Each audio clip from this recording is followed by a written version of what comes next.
First love ko po talaga yung singing, which is before artista po, nasa banda po before sa Davao.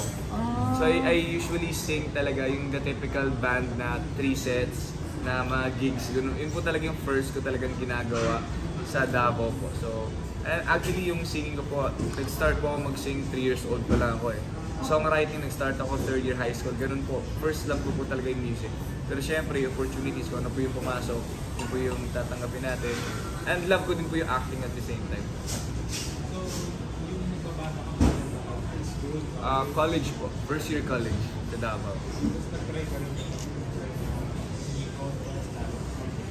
Before, isang beses lang ata. Pero naalala ko nung when I was in elementary high school, walang taon na hindi ko nagpa-perform in front of the people. So parang it's my training na parang to boost my confidence. Kasi ang alam ko kasi in the future gusto ko talaga maging musician. So bata pa lang ako, pine-prepare ko na yung sarili ko na para pag dumating yung right timing, ready na ako. Sino yung boyfriend mo yung beat ka telepress na Tawag ng Tanghalan. Ayan. Nag-join ko Tawag ng Tanghalan before season 1. As a contender, hindi pa nanalo. At the same year, sumali din po ako sa Pinoy Boy Band Superstar. Natalo ulit. So, parang pinagpahinga muna ako sa singing and then napasok ko sa hashtag which is sa dancing. Which is I also love dancing din naman. So, hanggang sa parang hinayaan ko lang yung flow ng career ko until umabot tong point na to na parang unti-unti nang nakikilala yung music ko. Matagal na po akong kumakanta, wala lang po opportunity before. Yes po, Viva. Viva. Intensive na yung singing. Viva po nagbigay sa akin ng opportunity to produce my own songs and then to direct all my music videos din po. So sila yung naniniwala sa akin na talagang kaya kong gawin.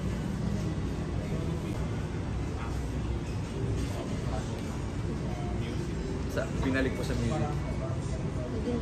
Happy ako. Yeah. I mean, kasi ito talaga yung parang feeling ko hindi ako pagod pag ginagawa ko. Parang walang pagod. Kahit na mag-ilang kanta ako for the whole night, okay lang sa akin kasi happy ako sa ginagawa ko. At saka happy din ako kasi may yung mga projects ko before like Boy Bastos, I've been one. Tsaka yung sa Ang Lalaki sa Likod ng Profile. Lahat po yun, ako po may sulat ng mga OSTs nun. So if nobody knows, ako po may sulat ng OSTs nun habang tinitape namin yung mga projects na yun. So happy ako na napagsasabay ko din yung music and acting at the same time. Well, first time po actually na. Tapos yung Awit Award kasi parang yun yung sa Pilipinas, pinakamataas sa singer. Sana po pala rin ako. Ano yung kasi ako na-glowing na naman? Sobrang happy ako. If ever nagkaroon ako ng award sa Awit Award, yun na yun eh. Yun na yun mismo eh. Awit Award is Awit Award. So yun na yun. Yun na yung parang pinakasagad dito sa Pilipinas when it comes to music. Yeah. Para sa anong category? Anong category sa Awit? Sa Best Male Performance by performing artist. Best Male Recording. Babawasan mo na yung pagkapag-section. Hindi na po. Ay, hindi na talaga. Yes po. Ano po to? Galing po to mismo from Boston din na hindi na. Stop na po sa pagpapasexy na. Yes po. Yun po. Si Boss. Hindi wala na sequel ng Boy Bastos. Ayun na lang po. Ang usapan namin kung gagawa ako ng isang sexy lang, yun lang po talagang gagawin. Sequel ng Boy Bastos. Yun lang po yung gagawin. Kasi po yun yung parang pinanghahawakan kong project na launching ko siya at nakilala talaga siya na napanood ng mga tao at napuri po ng mga tao ko. So talagang malaki yung thank you ko sa Boy Bastos, Direct Victor, at yung mismong project na yun. So talagang ready ako na maging magubad ulit, mag-sexy ulit, pero in a comedic way. Sa Boy Bastos 2 lang. Hindi ka namin makausap, naghahanda ka para sa graduation. Yes po. Natuloy na. Yes po. Kailan nangyari? Meron din nakalimutan. August ata. Umuwi ka na. Yes po, sa Davao. Ano? Marketing management po. Galing po. Yes po.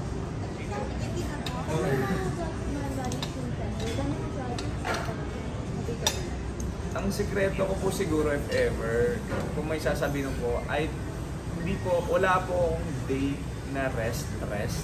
Hindi po ako nagpapahinga na pahinga for the whole day. Like, kailangan po, parang everyday may ginagawa po talaga ako. Like, kunwari, kahit may sakit po ako, I try to write songs, write scripts, or mag-isip ng creative ideas, sing, and yung investment din po, I invest in voice classes, dance classes. Yun po, ni-invest ko po lahat sa sarili ko. Paano mo nilalawag yung sarili mo after? Reward? Wala kasi akong luho eh. Wala po ako talagang luho. So, happy na po ako na pag minsan natitreat ko yung family ko, nabibilang ko sila ng mga bagay na nakakapagpapasaya sa kanila. And yung reward ko siguro yung mga equipments ko din, which is investment din sa sarili ko. Like, yung recently lang ngayon, may binili akong in-order ng mic from US na medyo mahal siya, pero investment ko siya at the same time regalo sa sarili ko.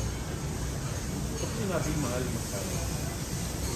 God, mahal siya eh. I mean, yung set mismo ng wireless mic ko, nasa mga 160. Something like that, yeah. Studio ka ba? May home studio ba? Meron po ako sa bahay yung home studio na nire-record ko yung vocals ko doon.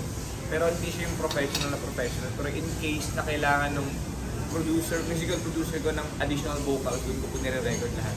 Doon din ako nagla-live ng mga lives ko sa social media. Pero yun ang galing ang Paano po? social media, kaya makarami. Nagla-live po, kumakanta po. Naka-set up naman po eh. May mic po ako, speakers. Eh.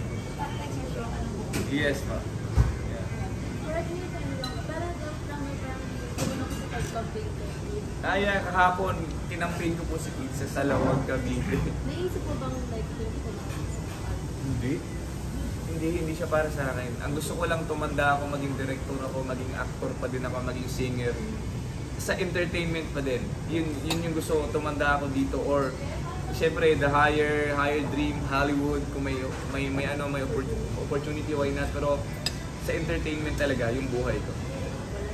Yeah, and for sure, pag nag-politics ka, medyo laid back na, medyo maloko po ako sa social media eh. Ibig sabihin, titigil ko lahat yan for formality, something like that. Ayun po. Bago mo ito narating, kinuwento ko, marami kang pinagdaan ng kahirapan, nakikita ka. Pero yung iba ayaw maniwala kasi mukha kang mayaman. Hindi po.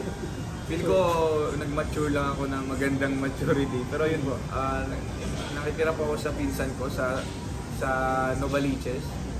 Sa squatters area lang din. Like, baon ko before allowance ko, 1,500 a week. Lahat na po yun, 3 meals a day, pamasahe, lahat. Yun po yung start po ako na ganun. Kasi mo galing yung alam. Sa mama ko po, sa parents ko, kasi medyo gipit din kami ng time na yun. Medyo.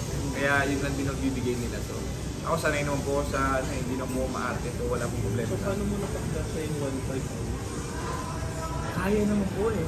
Para sa akin nung time na yun, pagdating sa pagkain, yung mga karinderya, and then talaga pag masipag ka lang mag-commute, mahal lang naman pag nag-taxi ka. Pero pag marunong ka mag-commute, alam mo saan ka pupunta, alam mo mababudget mo yung pera mo na maayos. So may maganda din kita doon. Na-taxi ka na. Hindi. Nag-grab na po ako. Mas May marunong ka na doon. Kailan? Malaking ipag na pangalaga mo. sobra po. As in, sobra yung pagpapahalaga ko sa pera. Kasi alam ko yung feeling na wala. So bawat pera ko na pinagkakitaan ko, sensitive po ako. Like mga utang with my friends, kahit ibigay sabihin mo nang-utang sa akin ng 1,000, 2,000, pero pag hindi niya binayaran niya, wala. Or friends over. Hindi mo nirespeto yung siguro para sa iyo maliit lang yan, pero yung years na pinaghirapan ko para umabot ako sa ganitong sweldo, hindi mo kinonsider yun. So hindi mo nire-respeto yung lahat ng ginawa ko, yung paghihirap ko. Pero mahihayin ka maningin. Ano po, sinisingil ko po. Makapal lang talagang mukha nung ano po. Ganyan naman po lagi eh. Ganyan naman talaga, di ba? Uy, ano ba? I just can't imagine myself being in a relationship right now. So sobrang dami kong ginagawa. Tinatry ko po kasi i-unlock lahat ng potential sa sarili ko. I discover myself, I discover ganito, ganyan, ganyan. Tapos dinedevelop ko po lahat na na-discover ko.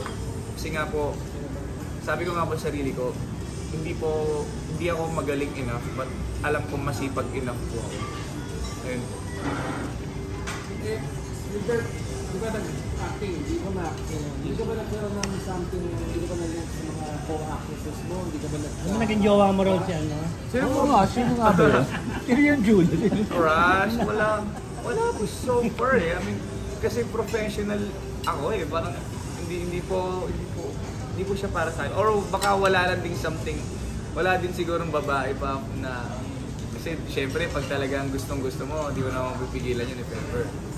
Pero sa lahat ng naka-co-host mo, naka-co-star mo na from Viva Max, sino ang tingin mo would be the closest? Si Rose. Kasi nakailang kami. Nakatatlong project kasi kami. Madami po yung project, Stalkers, Boy Bastos, 5-in-1, so medyo madami.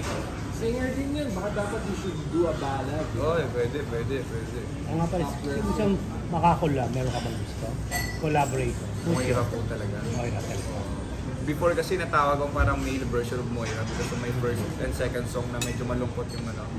Na parang ganun din yung feel, so parang it would be a good idea if ever. Kung may chance, and isa pa si syempre si Sarah Heronimo. Would you say na isa ka sa mga pinakamaswerte dahil panahon ng pandemya, marami mo lang trabaho pero sa sunod-sunod? Isa po ako sa mga pinakamasipag. Kasi may mga friends din akong artist na sinasabi nilang swerte akong ganyan, may nangyari sa'yo, tapos sa kanila wala na silang work. Ang sinabi ko nga sa kanila, nung pandemic ba, nag-upload ka ba ng mga vlogs or videos para mapansin ka, para hindi ka mawala sa limelight? Kasi ako, ginawa ko yan eh. Kasi ako, nung pandemic, nag-release ako ng song, nag-release ako ng ganito, claims, hindi ko pinapabayaan na mawala ako sa limelight. Inaantay ko lang yung time na bumalik ulit sa dati at magkaroon ulit ng opportunity. So, ginawa nyo ba yun? Sinipagan nyo ba yun habang wala pa? Prepare ba kayo for that time na maging okay na lahat? So yun po, hindi po ako swerte. Para sa akin po, masipag lang po. Naging choosy ka ba sa pagtanggap ng project? Yung pandemya? Oo. I mean, personally po, hindi naman ganun kagaan sa akin yung sex scenes talaga na makita ng mga tayong hindi naman po siya ganun kagaan. Pero iniisip ko na lang, art po siya, acting, and also yung opportunity. Kumbaga pag tinanggihan ko to, kailan ulit? So ayun po. Tinanggap yung opportunity.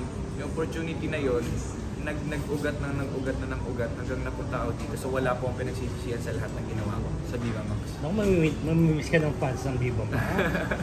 Brasa, Basa itong interview mo, diba? Kung sakaling yung mga may utang sa'yo, napanood to, biglang nagbayad, babalik pa ba yung friendship? Well, sana. Hindi, sa'yo eh. Sa'yo. Oh. Ako wag na Gilbert, utang ulihin sa'yo. Kasi masama na talaga loob ko sa mga gano'n. Pero malambot din kasi ako at the same time. Pero siguro, pag nagbayad lang at nag-explain kung ano ba talaga nangyari, ganun lang naman. Parang okay lang naman po sa akin. Huwag lang kalimutan totally, pero meron ng laman. Hindi na like the usual before. Yung tinira mo sa Novaliches, binalikan na naging successful. Wala na po eh. Umalis na sila doon. Yung pinsan ko po kasi nandun, umuwi na din ng Davao. Pero nung last Christmas, binigyan ko siya ng sapatos, ng shade. Hindi ba kaya tapalan ng pera yung lamat mo? Hindi na talaga. Hindi siya about pera, but about trust. Yeah, about...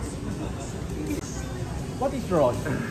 It's my screen surname. I said screen surname. Yes, po. So it's not real. Are you Chinese or Vietnamese or anything? I'm half Chinese. On the father side. Father side. Half Chinese, quarter Indonesian, quarter Pinoy. Ah, okay. Yan po yung pinaka-vlog ko Kaya talaga. pala you look so strange. Ang strange ka na. Uncommon. Uncommon. Or extraordinary. Hindi na yun, parang mix ng di mo maintindihan kung saan Asian countries to.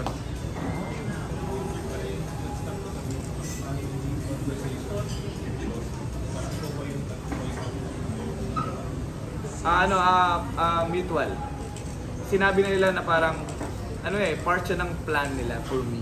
Parang eto, simula tayo kasi aminin natin nung pandemic, Viva Max talagang yun yung parang isa sa number 1 platform sa Pilipinas. So, parang kasama siya sa master plan ni Boss Vic na sige, mag-Viva Max tayo, ganito, comedy, i-build natin yung pagka-comedian mo, ganyan, hanggang sa pwede na tayong mag-graduate, ganun. So, kasama siya sa plano talaga.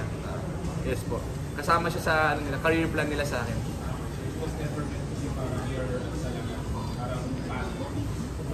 Hindi po. Yun po yung pagkakasabi sa akin the first time na nag-meeting kami. Hindi ka magsistay dyan, hindi para sa'yo. Ako sila mismo nagsabi sa boss, hindi para sa'yo yan, ibigay mo na yun sa mga malalakas loob na hindi daw para sa akin.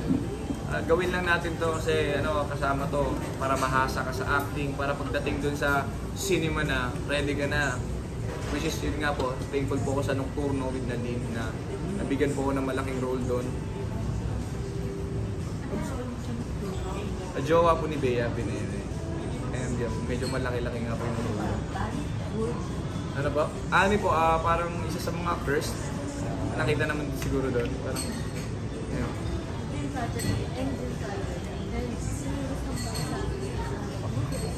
Dalawang project meron. Dalawa lang yung dream ko sinabi. Isang psycho. Since sobrang psycho, like split or Joker type. And then isang drag role. Drag queen role. Out na Becky. Ganun. Yun po yung psycho, nagawa ko na siya stalker pero gusto ko siyang gawin sa movie talaga. Dream project.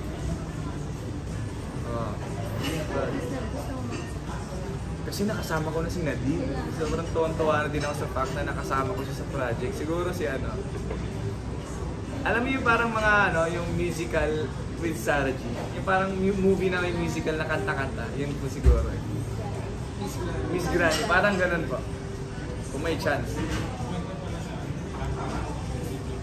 Lampara EP. Supposedly dapat na-release. Yung plano ko dapat na October kasi about ko siya sa mental health issue. Yung mismong music video na tinatakil yung mga hindi masyadong tinatakil ng mga bagay, which is yung mental health, depression, yun po. Kaya po lampara kasi sa madilim na gabi, lagi may lampara. Lagi tayo may lampara sa buhay natin na nagbibigay liwanag. Sino yung lampara ko ngayon? Oh my God, sobrang independent ko na po. Kaya ko sabihin na lampara ko yung sarili ko. Kaya kong i-motivate kasi sarili ko eh. Support po sila sa akin, pero kasi sila parang yung buhay ko po dito sa Manila, mag-isa lang po kasi ako. Sila po sa Davao, hindi po masyadong, kumbaga, pag may problem ko, hindi ko sila dinadamay. Ako mag-isip sila doon. So, kaya na-train po ako at nasanay po ako sa sarili ko na maging strong alone.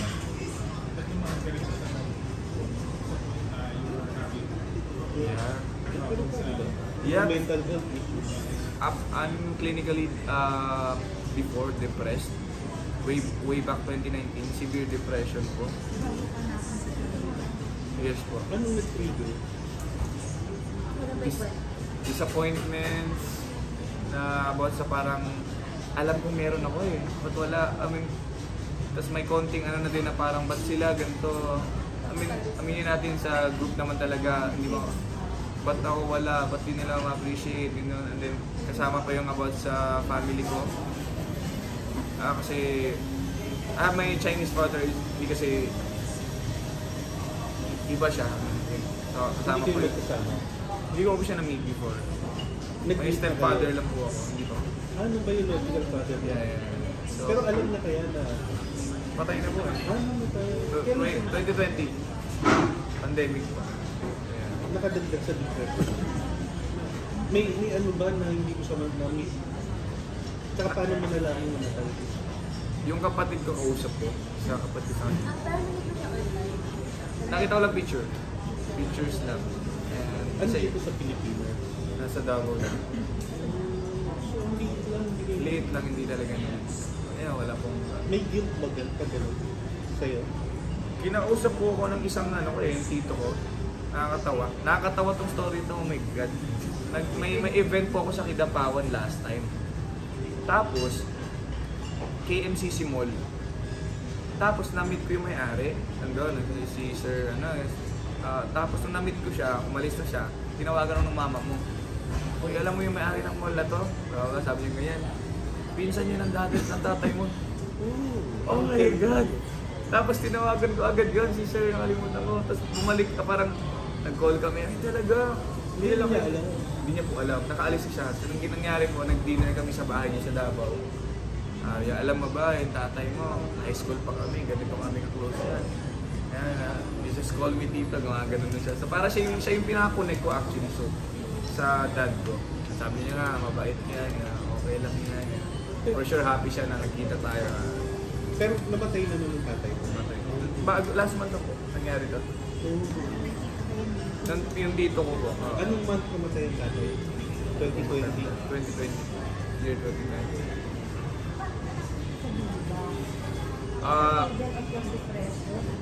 Ano po, nung pandemic po, inaabangan na po ako ng Viva daw sa Yael po Daniel. Siya po yung handler ko na siya yung naglakad sa akin sa Viva. And nabalitaan kasi na nawala na po yung Asian Artist Agency ni Tito Boy. Kaya na-release po ako and inabsorb po ako ng Viva na freelance ako ng time na yun. Hindi pa ganun ka sobrang active yung Viva na nung pandemic, pero para nag-sign po ako mga June. Kaka-start lang talaga ng pandemic. Nakita mo lang nila. Pagkapanganak ko, anong pangalan? Wilbert Len. Yeah. Sana, pero okay lang. Thank you na lang sa jeans. Kasi siya, matangkad na Chinese siya matangkad na payat, gano'n. Thank you na lang.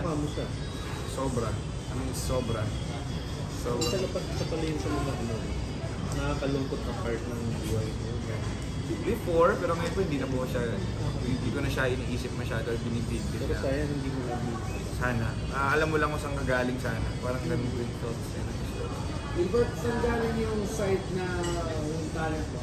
Acting, music, saan mo tingin galing yun? Yung mama ko po performer dati sa Japan. Sing and dance. Ayun po. So doon po galing and she's the Indonesian. po, half Indonesian siya.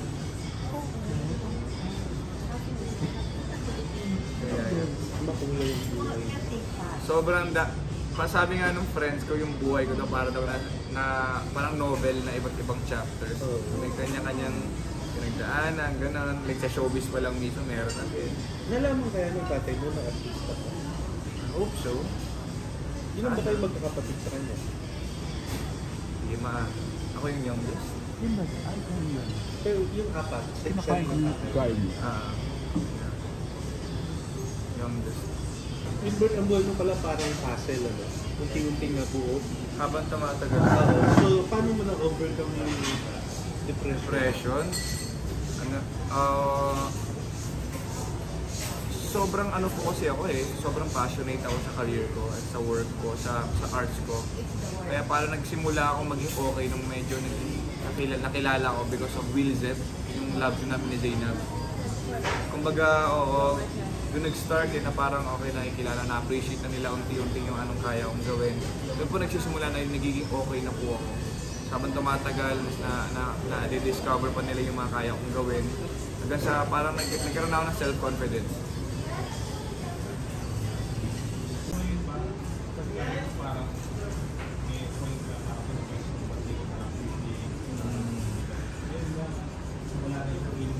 Wala na po, relax na po ako.